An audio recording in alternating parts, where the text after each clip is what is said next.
Now, a key focus in this course is on creating value for customers and stakeholders. So in this video, we're going to focus on value creation, and then secondly, on how to create content, primarily through social media, that will deliver on those value propositions.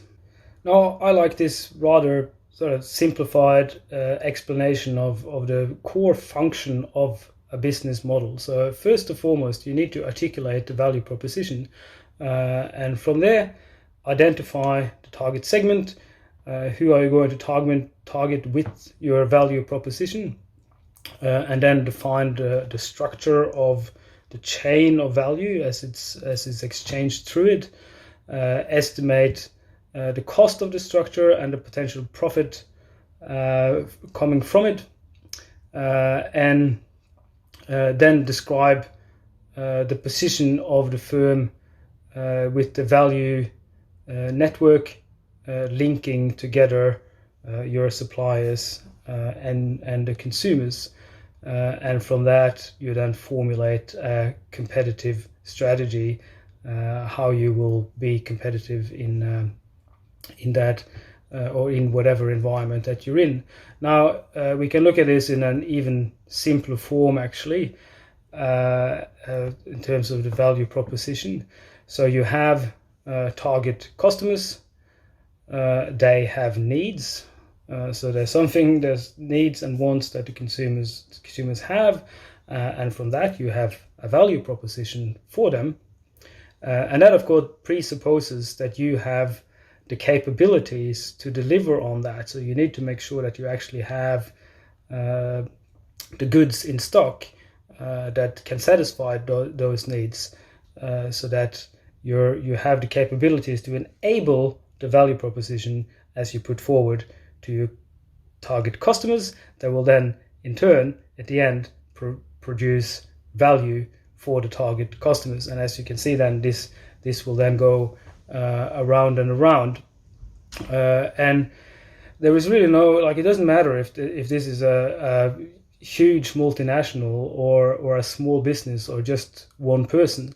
You still need to have someone, you need to provide value for someone in some form or way. You need to have a proposition of value to them that presupposes that you have the capabilities to deliver on that. So even if you're doing your assignment one for yourself, posing yourself as the next marketing graduate, and for potential employers, you need to have a value proposition to those potential employers, and their needs would be, they need to hire someone like you to fulfill the task that only you can do, and that presupposes that you have the capacity to do that enables that value proposition to happen, and then in turn provide value for whomever it is that you want to target.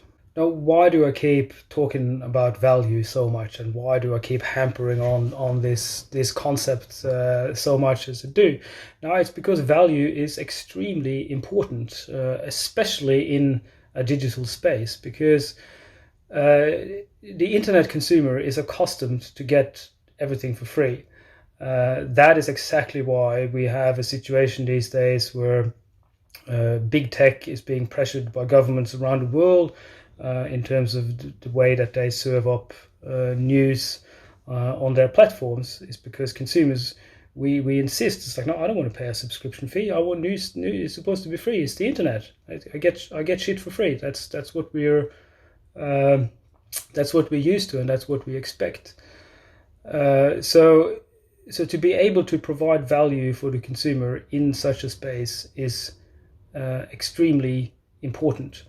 And it's pivotal to the present day notion of marketing, and it's now even more so included in the definition of marketing, and it's also been adopted by the American Marketing Association. And when the American Marketing Association, above all, the most capitalist country we have on the planet, acknowledge the fact that, well, now you got to provide value for the customer, otherwise it's shit marketing. Then we know that, yeah, it matters, So we need to have that value proposition. You really have to be able to clearly articulate how this is going to create value for your customers. Now, so what is customer value? When we can go back to classic text, Philip Kotler, first year introduction to marketing, the difference between the benefit to consumer gain from owning and using the product, and the costs that they need to pay for obtaining that product. But I think that it's much more complicated than that. It is not just a matter of an economic transaction. So let's look at a few more different and more in-depth frameworks. Now, I'm a big fan of the SmithColgate paper back from 2007. They look at 4 core areas where customer value can be produced, and a lot of those apply perfectly well for digital content as well. So functional and instrumental value, for starters, deals with appropriate performance, appropriate outcomes. So, for example, Twitter is great to produce those type of values. Airlines use this to a very large extent. If there's a delay on a flight, for example, they can very quickly just say flight's been delayed by X amount of minutes, hours, whatever, and then consumers can then get that correct and accurate attributes of that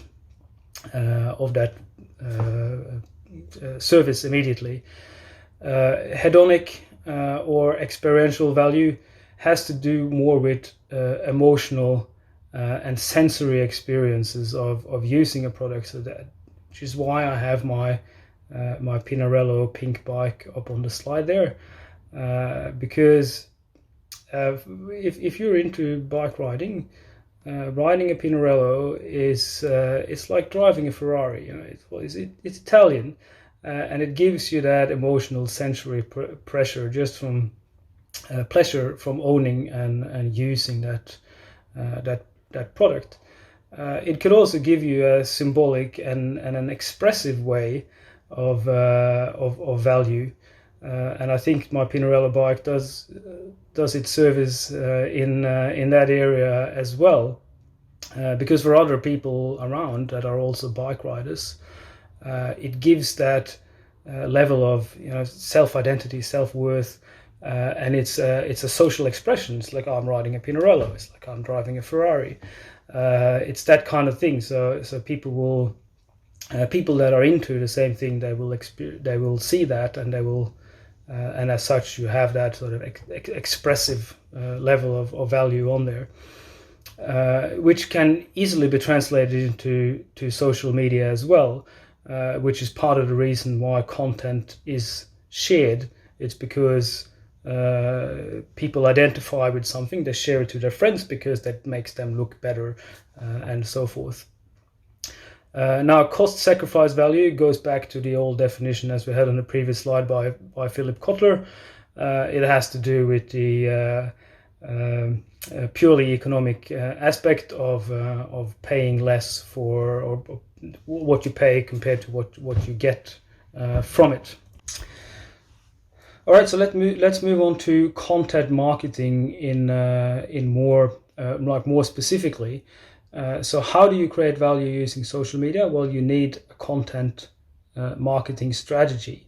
There's many good sources for that out there. I've suggested a couple, the one from Moz and the one from HubSpot. These are very well-known industry resources that produce a lot of really easily digestible free resources for you. And they're also part of the readings for this week, so please have a look. So what is content marketing? Well, it's really fairly simple. It is the process of planning, creating, distributing, sharing, and publishing content that reaches your target audience. So to do that, of course, you need to produce value for that target audience. You need to define that target audience, and then you can start planning, creating, distributing, sharing, and publishing the content that they want to see and consume. So as I mentioned before as well, part of the reading for this week is the HubSpot's ultimate guide to content marketing. So you got to have a look at that. So here are 6 different categories of content marketing that you can produce. Social media content marketing obviously has to do with content that you put out on social media platforms. And there's a good resource there for a social media content calendar. Whether you use that resource or make your own, you really need to have a content calendar. You shouldn't produce content serendipitously. You need to have it planned, and you need to have it scheduled, coming out on a regular basis to a social media content calendar. Producing infographics is another way to produce great content. Quite often things just come in chunks of text. I mean, I'm not a very visually expressive person, so I do like text and I do like talking for that matter as well, but I'm not very good at making visual expressions of things and show things and show concepts in modules and figures and that sort of things. But if that's your thing, and I think that is, many people struggle with that, and producing good infographics could be a really good way to do that. Now, blog content marketing is obviously another area, and you will be working on that because it's your assignment 3 for this semester.